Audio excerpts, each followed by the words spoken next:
What's going on? This is Marcus, Master Coach for Living.Fit, and we're going to talk about one of my favorite movements. It's such a versatile movement, powerful movement. It's the Kettlebell Snatch. Now, snatch is a freaking powerful exercise. It builds strength, power, work capacity, timing, balance, control, all these benefits, but it is also highly technical. So it can create a lot of strife on your body, wreak just havoc through your hands if you're not focusing on technique. Now you look online and you watch a video and you'd be like, oh yeah, obviously you just bring that bell up and it just, that's all you have to do, right? I mean, you swing it and the bell comes up and over. But we want to fine tune, get into the details of the movement pattern to make sure that you're doing it perfectly. So here are 5 things that I typically see or I hear complaints of from people when they are performing the snatch. So let's get into it.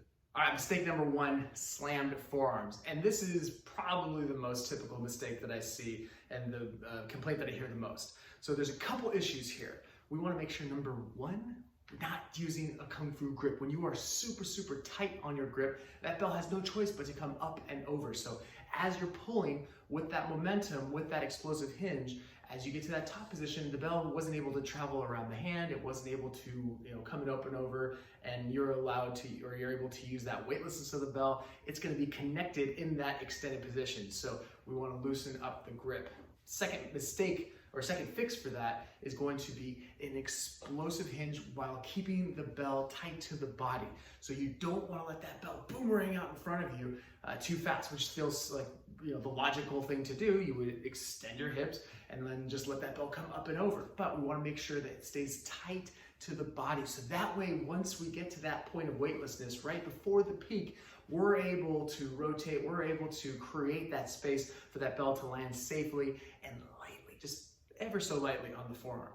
Mistake number 2 is tweaked shoulders. Now, you can tweak your shoulders in a number of ways doing this exercise, but typically I see at the top of the movement and you go beyond what you are capable of.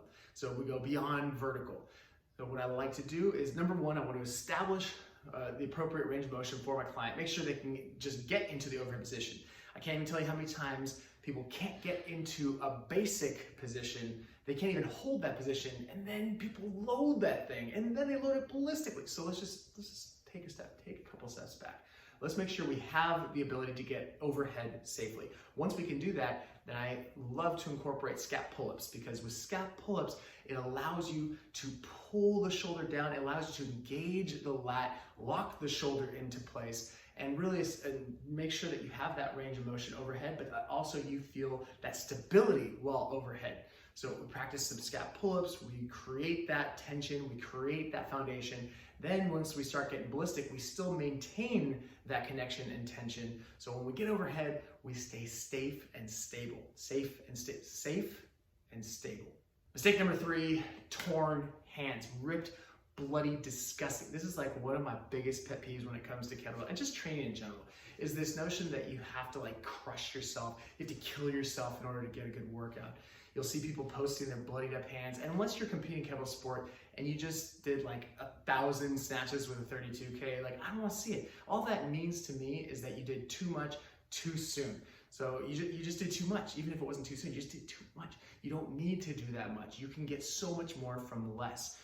With that said, let's make sure without all that volume, if you are ripping your hands, typically what it is too tight of a grip. So similar to why the bell slams on your forearm, if you are holding the bell with just like a death grip, then you have no choice but to rip your hands, because there's going to be so much friction as the bell rotates, so stuck in your hand. When it rotates, it's going to just take some skin with it if you do it repeatedly. Add in, the humidity, add in that stickiness, add into its chalk. People just throw chalk on themselves like they're freaking LeBron. You don't need to.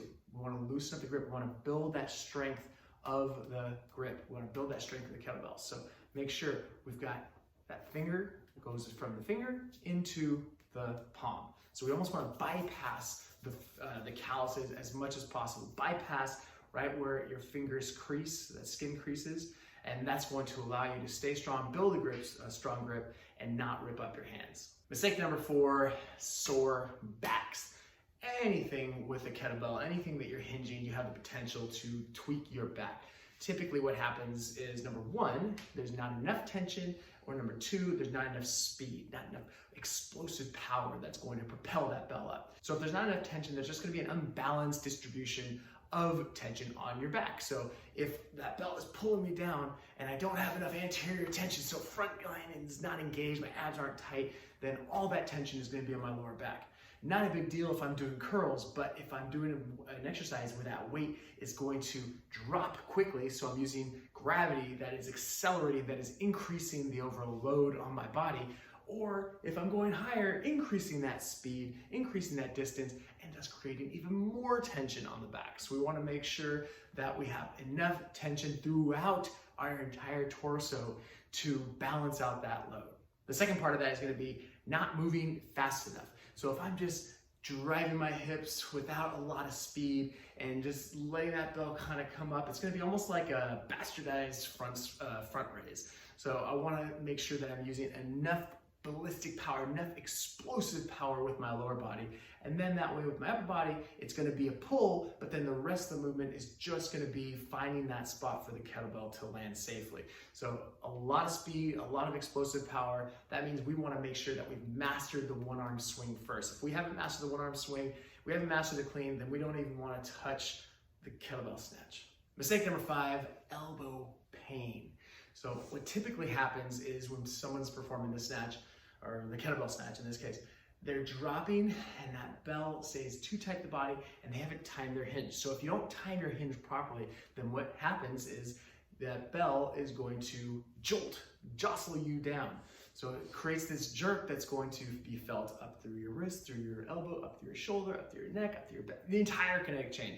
So we want to make sure we time the hinge properly. So as I extend my shoulder, as the arm comes down, I want to wait. I want to be a little bit patient. I don't want to hinge too soon. Okay, so I don't want to extend that arm too far out in front of me either. I want to keep enough space that that bell can travel, but close enough that I can control the descent. Once that gets to that peak bottom position, so once that arm is, or that bell ready to go in between my legs and finish the downswing, that's when I hinge. So it's a nice smooth arc. That's so, so crucial. So the way that we practice this is we practice not only one arm swings to focus on the timing, but then high pulls are a great exercise to really focus on that push-pull and then create that timing with the hinge. All right, hopefully that was helpful. Hopefully you got a couple tips, just a couple nuggets that you'll be able to incorporate in your training or with your client to make sure that the kettlebell snatch is nice and smooth and perfect and powerful so that you can reap the benefits of this movement that is going to make you stronger, build a crazy strong grip, build a crazy strong core, build hip speed, build shoulder strength, stability, all the things. Let's just not go too fast with too much weight when we're not ready for it. Let's build up those steps. Let's progress incrementally so that way we don't just kill our body to try to get stronger. So enjoy it. If you like that, let us know. More coming and more info on living.fit. We got tons of workouts, tons of articles, tons of plans, tons of stuff to make you a better version of you. So I'll see you on the next one.